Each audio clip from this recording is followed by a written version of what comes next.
They said it would be big. They didn't say it would break the system. When Shedeur Sanders' first official Nike merchandise hit the market, analysts expected a strong rookie launch, maybe comparable to other hyped NFL debuts. Instead, within minutes, the entire ecosystem buckled. Servers crashed, warehouses ran dry. West Coast stores hadn't even opened before sellouts were already being reported. By the end of 72 hours, Sanders had obliterated rookie sales records that took other stars entire seasons to touch. This wasn't just a product drop, it was a disruption. Even Nike's top brass were blindsided. Multiple insiders say an emergency call with executives ended with one stunned reaction. This demand is off the charts in ways we've never seen before. It got so chaotic that Phil Knight himself reportedly demanded explanations for shortages that crippled distribution. Imagine shaking an industry so hard, the founder calls in asking, "What just happened?" But the bigger story here? Sanders didn't just sell t-shirts and jerseys, he lit a cultural wildfire. Generation Z fans, traditionally uninterested in NFL gear, showed up in numbers that rewrote Nike's customer data overnight.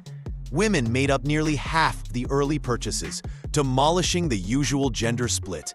And international buyers, from Europe to Asia, swarmed Nike's platforms like this was the latest sneaker collaboration with a superstar musician. This wasn't typical sports merchandising. This was transformation. Because Shedeur Sanders isn't playing by the old rules. He's turning his name, his swagger, and his authenticity into a global brand that resonates far beyond the football field. And in the process, he might just be forcing every athletic company on the planet to rethink how they do business. What caused this explosion? And more importantly, can anyone else replicate it? Let's break it down. The firestorm began the second the SS Crown logo went live. Insiders say Nike's internal projections were ambitious but realistic. They anticipated strong demand within the first week, especially given Shedeur Sanders' growing buzz. What nobody expected was that the first hour alone would beat entire one-day targets.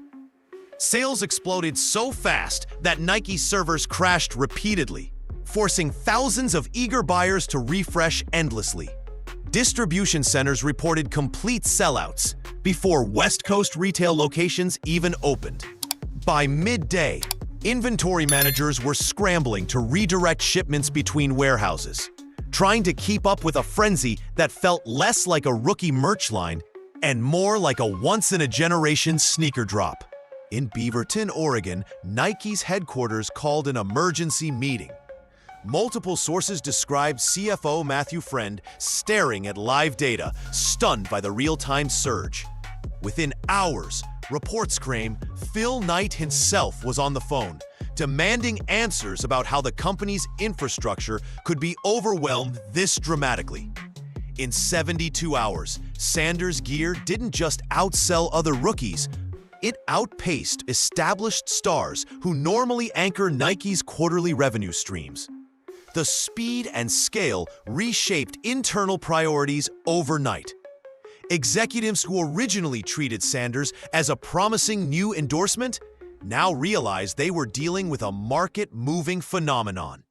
One Nike insider allegedly joked, "We thought we signed a quarterback. Turns out we signed a cultural event." And as remarkable as the numbers looked, they only told part of the story. Because what made this launch historic wasn't just the revenue, it was the consumers behind it. The profiles of who was buying revealed something Nike and its competitors hadn't fully understood yet. On the surface, it looked like Shedeur Sanders had just struck gold overnight. A rookie launch goes live, inventory vanishes, records collapse. And suddenly, the sports world can't stop talking about a jersey drop. But peel back the layers, and it becomes clear. This wasn't random. It was years in the making. Shedeur and his team had been quietly building this foundation long before he ever stepped onto an NFL field. While most athletes rely on highlight reels and standard endorsements, Sanders operated like a one-man marketing department. Through college, he built a digital ecosystem around himself. Daily content, behind-the-scenes storytelling, curated brand identity. Every move intentional. The payoff? He didn't just attract football fans, he broadened the base. Generation Z buyers, who typically ignore official NFL merchandise, suddenly saw Shedeur as a lifestyle brand worth supporting. International markets lit up as well, with product demand flowing in from Europe and Asia at levels Nike almost never sees in the first week of a rookie launch. Even more surprising was the gender split. Insiders reported that women made up nearly 40% of early buyers, demolishing the traditional male-dominated sports apparel market. For Nike, this was exactly the kind of cultural connection they'd been chasing for years. Unlike older campaigns reliant on celebrity gloss, Shedeur's authenticity gave them direct access to demographics that competitors like Adidas and Under Armour have struggled to capture. This wasn't just fandom, it was lifestyle adoption. Sanders didn't stumble into this moment. He engineered it. And now that his influence has burst into the mainstream, Nike's competitors aren't just jealous of the sales numbers. They're terrified of what comes next. Because while Nike cashed in on the wave, their rivals were left asking a painful question. How did we miss this? The moment Sanders' sales numbers leaked beyond Nike's walls, the reaction from competitors was immediate and panicked. Adidas, which has been fighting tooth and nail to claw back relevance in North America, reportedly convened an emergency strategy meeting within 24 hours. Internal discussions centered on one blunt point. Nike saw Sanders first, and we all missed it. Executives scrambled to draft contingency plans, exploring which young athletes could be elevated into fast-tracked endorsement pipelines. Under Armour also hit the alarm button. Known for bold rookie signings in the past, they reportedly accelerated timelines for identifying new college stars before Nike or Adidas locked them up. Market insiders hint they even began negotiating with athletes still in the NCAA pipeline, evidence of just how desperate the race has become after Sanders reset the standard. Even brands outside the traditional top-tier scramble joined in. New Balance executives examined unconventional partnerships, looking for unique personalities with crossover appeal. Puma allegedly reevaluated its entire North American approach, recognizing that the Sanders explosion showcased just how fragile their market position could be. For years, endorsement battles had been played incrementally, vying for fractions of market share, rolling out moderately successful campaigns, waiting for the next wave of talent. But Sanders' debut shattered that old rhythm. His launch wasn't incremental, it was total disruption. And the fallout forced every brand to admit something brand managers hate saying. They underestimated both the athlete and the audience. To Nike, the surge was validation. To competitors, it was existential. If one rookie quarterback could trigger this kind of cultural and financial tidal wave, what happens if Nike just found its next Jordan-level global icon? And it's here, in the middle of all this chaos, where the money gets tricky. Because Sanders' deal with Nike wasn't built for an explosion of this magnitude. That's why urgent renegotiations reportedly began before the first week even ended. Sanders' representatives, stunned but prepared, are already pushing for a precedent-shattering rookie compensation package. Think along the lines of megastar money, without the waiting period. When Shedeur Sanders inked his Nike deal, it was already considered aggressive. Sources say the contract included performance incentives, merchandise royalties, and even talks of limited equity opportunities, a structure that signaled Nike believed in his upside. But not even the boldest projections at headquarters came close to predicting the commercial earthquake his launch actually triggered. Within just 72 hours of sales, analysts say Sanders generated more revenue than some veteran stars typically produce in an entire quarter. His bonus triggers, designed to kick in if sales hit. Improbable stretch goals were eclipsed almost immediately. Suddenly, what was supposed to be a forward-looking, incentive-based deal became outdated in a matter of days. And the truth?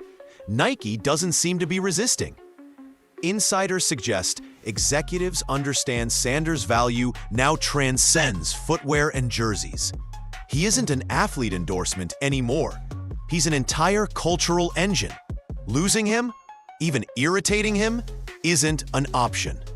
The company is allegedly setting up revised contracts that could revolutionize how rookie athletes are valued in the marketplace going forward. This is where the story sharpens. For decades, rookies were expected to prove themselves on the field first, before commanding massive deals. Sanders flipped that script.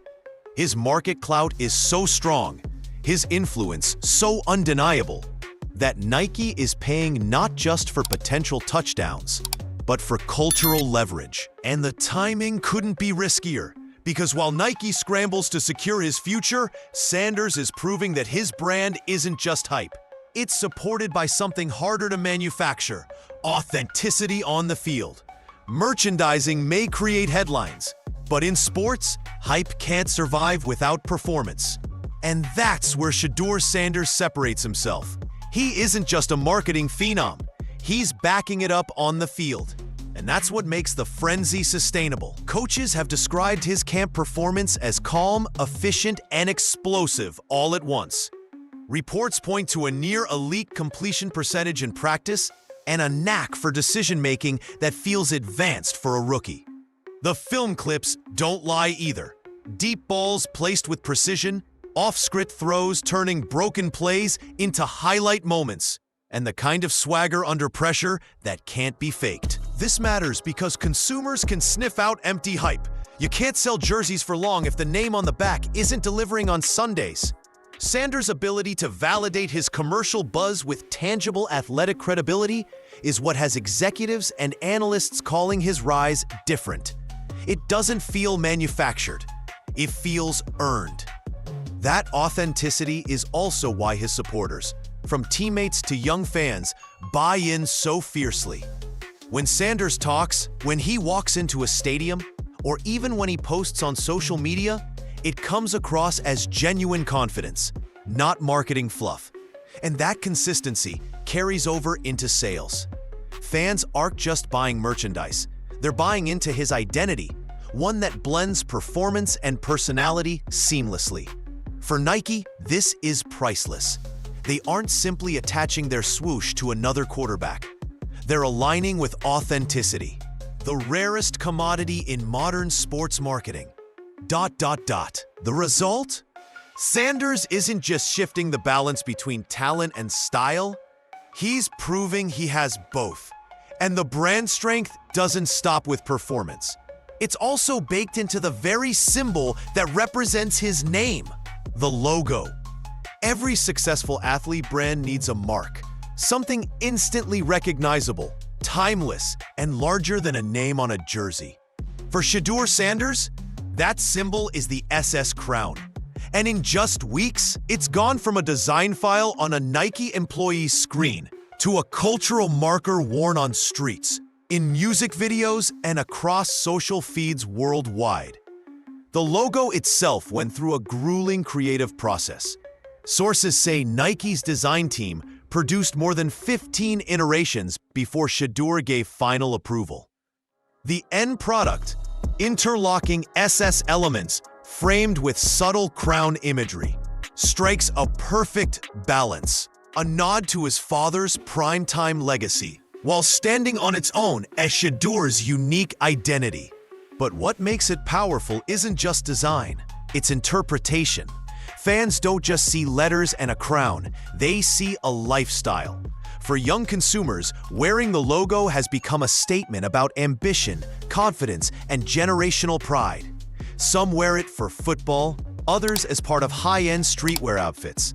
Fashion influencers already pair Sanders' gear with luxury pieces, signaling that this is more than athletic apparel. It's a crossover brand. Cultural adoption snowballed faster than Nike's marketing team planned. Within days, the crown was featured in TikTok-style edits, Instagram reels, celebrity selfies, and even hip-hop performances, often without Nike buying a single ad placement. It became viral not because of forced campaigns, but because it resonated. That organic embrace is what competitors envy most. Adidas or Puma can launch sleek graphics, but logos don't live unless people want them on their chest. The SS Crown did exactly that. And when your symbol becomes culture, the athlete isn't just a player anymore, they're a movement. But here's the question that made Nike executives lean in even further. If Sanders pulled this off mostly through authenticity, what happens when the full Nike machine amplifies it globally? Shedeur Sanders spent years cultivating an authentic following, storytelling, on social media, building his image around confidence and personality, and engaging directly with fans like a peer rather than a distant star. That authenticity is the reason his crown logo didn't feel like another corporate rollout. It felt like something fans already owned. But when Nike's marketing machine stepped in, the results became exponential. Suddenly, Shedeur's grassroots energy linked with one of the most powerful brand engines on the planet. Nike didn't just slap his logo on jerseys. They activated their entire infrastructure. So, global distribution, ensuring Sanders gear appeared in flagship stores on multiple continents overnight. Premium presentation. Window displays in New York and Tokyo transformed into Shedeur showcases, turning shopping into an experience. Digital dominance. Nike's apps and e-commerce funnels amplified Shedeur content, driving app downloads up by hundreds of %. The collaboration wasn't just about scale, it was about synergy. Shedeur brought cultural credibility. Nike brought global reach. Combined, they created momentum even industry veterans admitted felt different. One insider said candidly, his brand worked like an algorithm. We just gave it a megaphone. This balance is critical. Athletes who hand themselves entirely to a corporate image often lose authenticity. Sanders flipped that script. Nike adapted to his vision, not the other way around. The company invested in his vibe, his storytelling, his generational connection. And by doing so, they didn't just launch merch.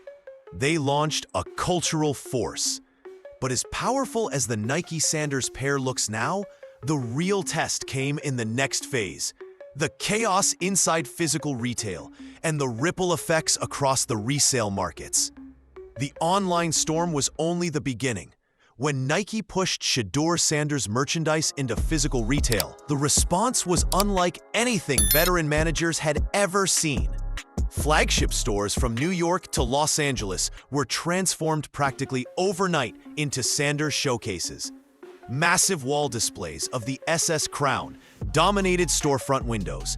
Mannequins wore exclusive colorways, and shoppers were offered interactive kiosks where they could customize Sanders gear on the spot. Employees weren't just selling t-shirts, they were retelling his story, connecting products to a bigger narrative of hustle and ambition. And it worked. Reports say Nike's Manhattan flagship recorded its single highest day of revenue in store history during the first week of Sanders' launch. Customers weren't walking out with one jersey, they were buying full collections, stacking bags with hoodies, shoes, and accessories. One store manager described it bluntly.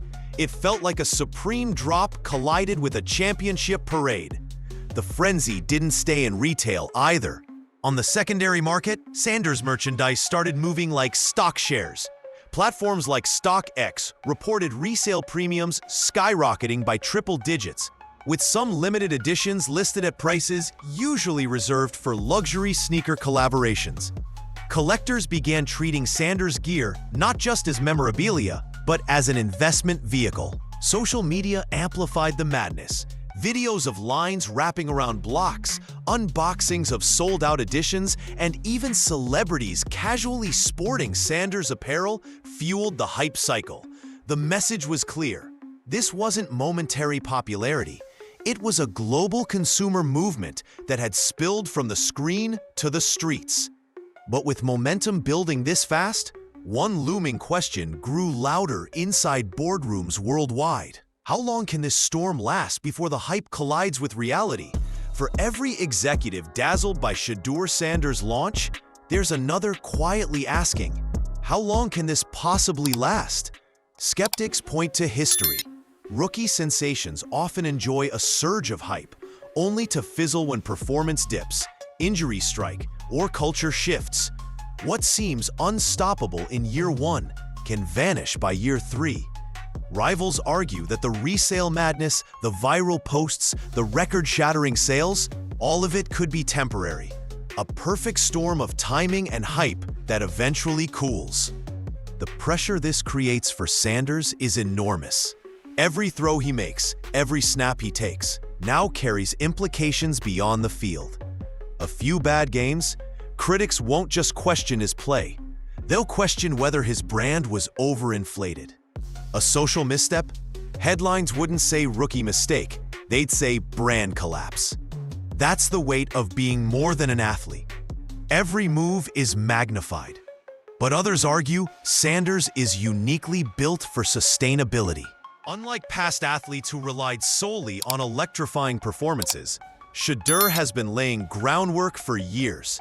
His brand wasn't manufactured in one off-season.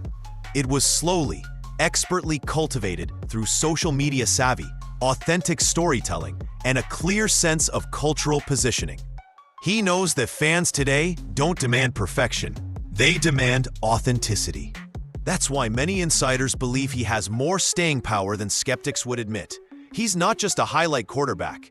He's a content engine, a cultural connector, and a symbol for a generation. Still, the question lingers.